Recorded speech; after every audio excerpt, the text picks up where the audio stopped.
जानवरों के साथ मोहब्बत और इंटरेस्ट बचपन से है, इसी वजह से मैंने बायोलॉजी का इंतखाब किया। मेरे करियर का आगाज़ तो एक रिसर्चर के तौर पे हुआ। मैंने उस माउंटेन इकोसिस्टम को, इन कार्निवोर्स को, उनका मुतालिया शुरू किया और फील्ड के अंदर उनकी तहकीक शुरू की। मुझे ये अंदाज़ा हुआ कि रिसर्च से इन बहुत ही कीमती जानवरों को, जो कि हमारा नेशनल भी और इंटरनेशनल एसेट है, रिसर्च से सिर्फ नहीं बचाया जा सकता जब तक हम ह्यूमन डायमेंशंस को समझने की कोशिश ना करें। और खुशकिस्मती से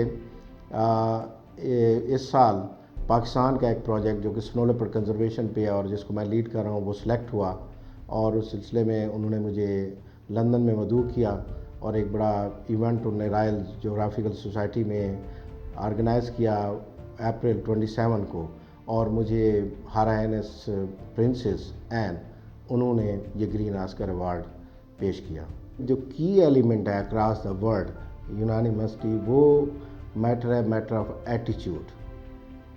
अगर even in high human densities लोग कार्निवोर्स के साथ, इन खूबसूरत जानवरों के साथ रहना पसंद करेंगे, अगर उनको इस तरीक़ाकार का पता होगा कि उनके साथ किस तरह बेहतर तरीके से रह सकते हैं, तो इंसानों को भी नुकसान कम होगा और ये जानवर भी सर्वाइव करेंगे।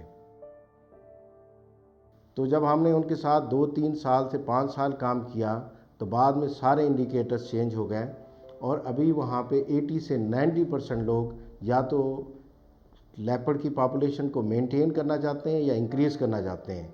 जो खात्मे वाले हैं वो 5-10% रह गए हैं।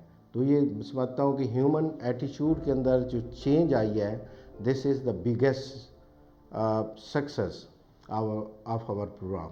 हमने देखा है कि इन एरियाज़ में जहाँ पे ख़ास तौर पे हमने कम्युनिटीज़ में काम किया है, वहाँ पे स्नो लेपर्ड की साइटिंग्स, उसकी विजिबिलिटी, उसकी मूवमेंट वो काफ़ी बढ़ गई है। इस तरह से रिछू की भी बढ़ गई है और बाकी वाइल्ड लाइफ में भी खातिर खा फ़ायदा हुआ है, क्योंकि अभी कम्युनिटी का ये है कि ना तो वो खुद शिकार करते हैं बल्कि किसी और को भी वहाँ पे अब वो इजाज़त नहीं देते, क्योंकि उनको पता है कि ये चीज़ समझ आनी शुरू हो गई है कि ना सिर्फ उनकी इकोसिस्टम की इंटेग्रिटी बल्कि उनके पूरे माउंटेन्स की अट्रैक्शन सिर्फ इन्हीं पहाड़ों से नहीं है बल्कि इन खूबसूरत जानवरों से हैं। लोग दूर दराज से आते हैं, उनके साथ टूरिज़्म आता है, उसके साथ डेवलपमेंट के प्रोजेक्ट्स आते हैं, उनके साथ कंजर्वेशन के प्रोजेक्ट्स आते हैं, तो वो सारे बेनिफिट्स लोगों को मिल रहे हैं। इसलिए वाइल्ड लाइफ के साथ उनका जो लगाव भी और एटीट्यूड भी है टाइम के साथ चेंज हो रहा है।